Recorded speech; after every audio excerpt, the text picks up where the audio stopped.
pamilya ang aking papaya na hinog sa puno. Puntahan natin. Ayan. Ayan na, nakita niya. Yeah, ano talaga siya. Nahinog siya sa puno. Hindi pa ata nakita ng ibon. Ayan, look at that. My papaya is ripe. Look at that. Look at that. Ngayon ko lang napansin when I go out and then I saw the papaya. The color is yellow. It means ready to harvest. This is very sweet because nahinog siya sa puno. May papaya. And my sugar cane is growing and growing more. Look at that. And I have more on the that side over there. Let's grow more. Grow more. And then mamaya ipapakita ko sa inyo yung later I will show you my sweet potato and my cassava. And kamuting kahoy in Tagalog. Look at that. Cassava somewhere here. Oh. And of course my avocado. Look at that. I can't wait to give me a fruits also. Yeah, and of course puntahan natin ang ating, let's go to my kangkong. Wow, the oranges smells really good. Let's go to my kangkong.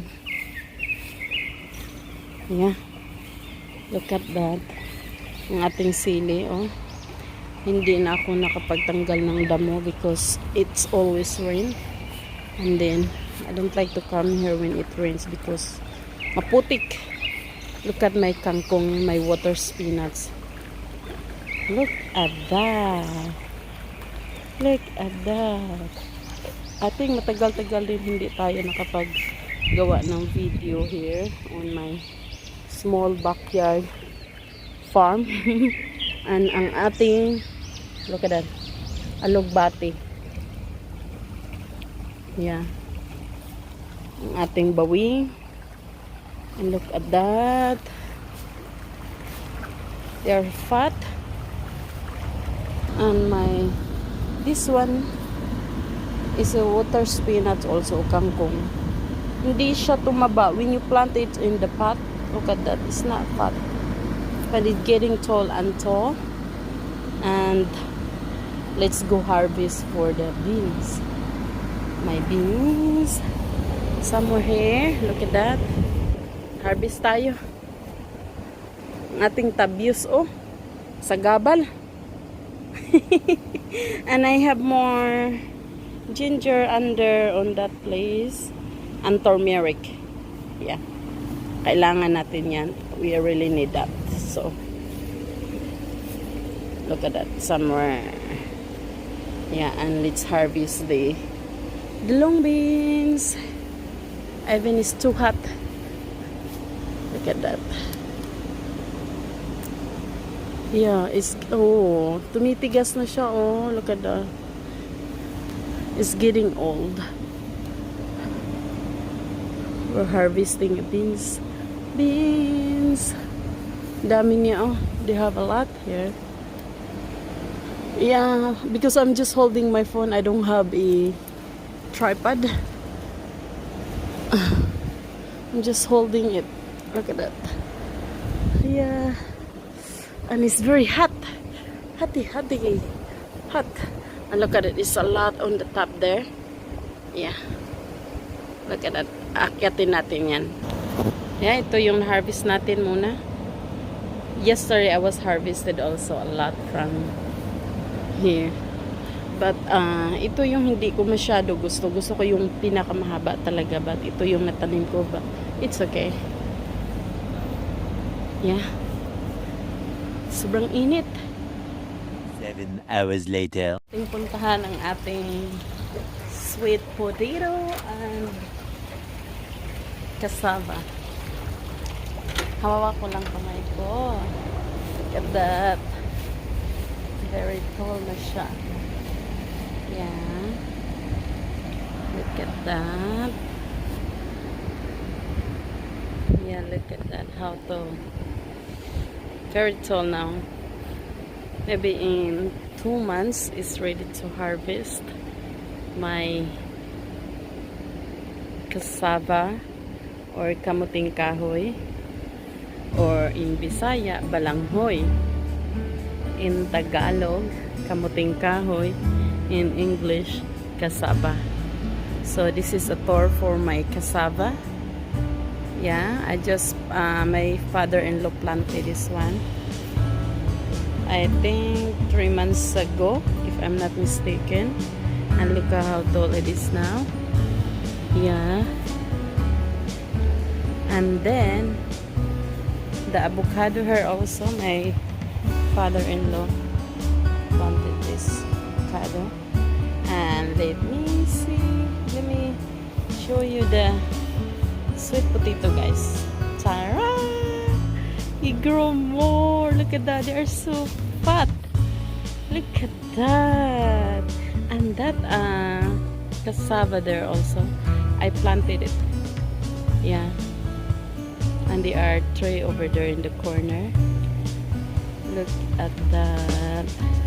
These are the update on for my sweet potato and cassava, guys. Look at that.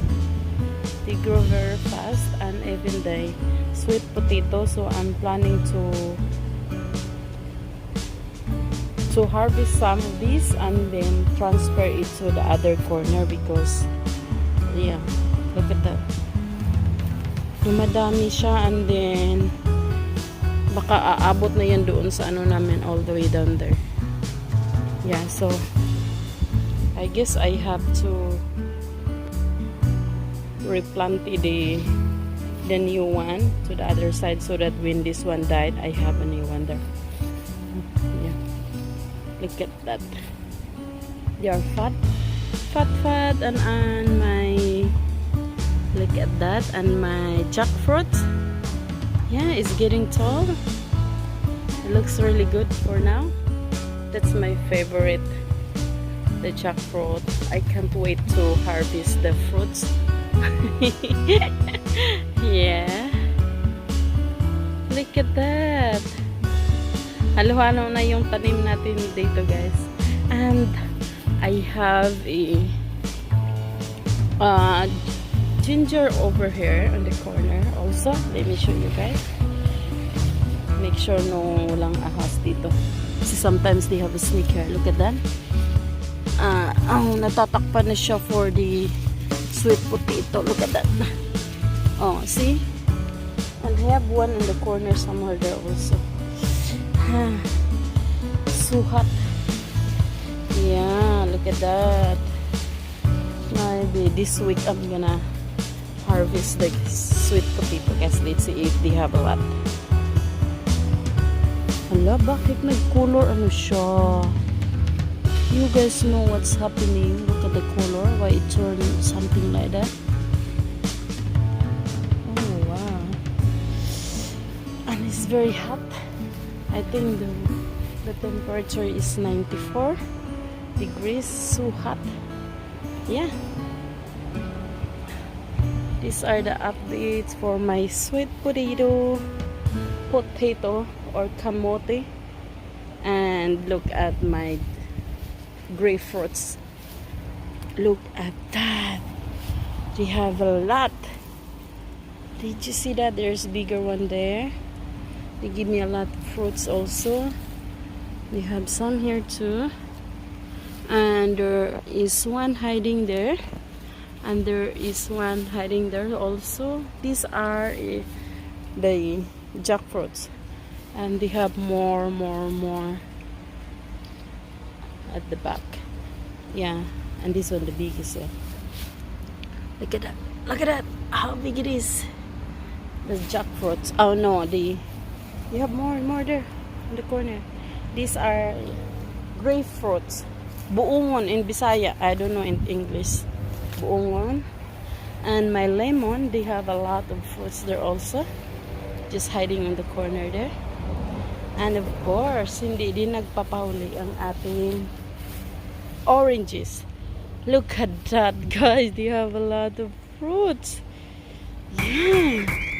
That's my oranges. Yeah, nagbitay na siya. Yeah, I think it's ready to harvest even the color like this, but this one is really sweet. It's harvest some because when my father-in-law was there, he's the one harvesting even the color something like that, but it's really sweet. Yeah, let's harvest some. Smells really good. Yeah, it smells really good. And I cut it. Look at that. The other, I think 2 weeks ago, because the guy is very hard to enter when he mowed this side. So I cut it, and even my papaya, I cut it. Did you say that? Somewhere there. I cut it also.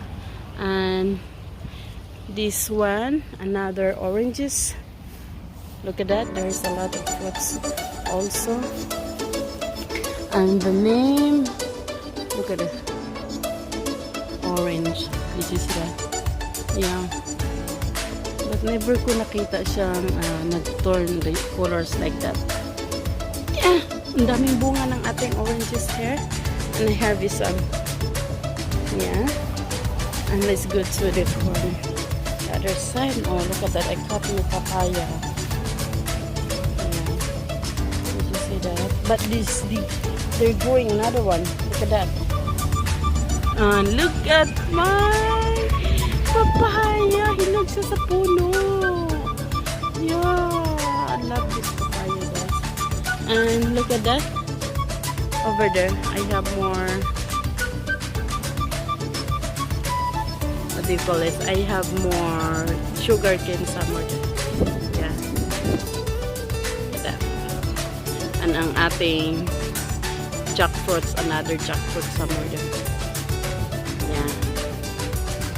Yeah. Yung kapitbahay, bugambilya ng kapitbahay natin, ng bahay na sa aming bakuran. Yeah. And my moringa, look at that. Ang aking moringa is getting tall and tall again after I cut it. And the other day, my friend came to get some of the flower or the seeds for the moringa. And look at what she did, guys. Binali na yung puno niya.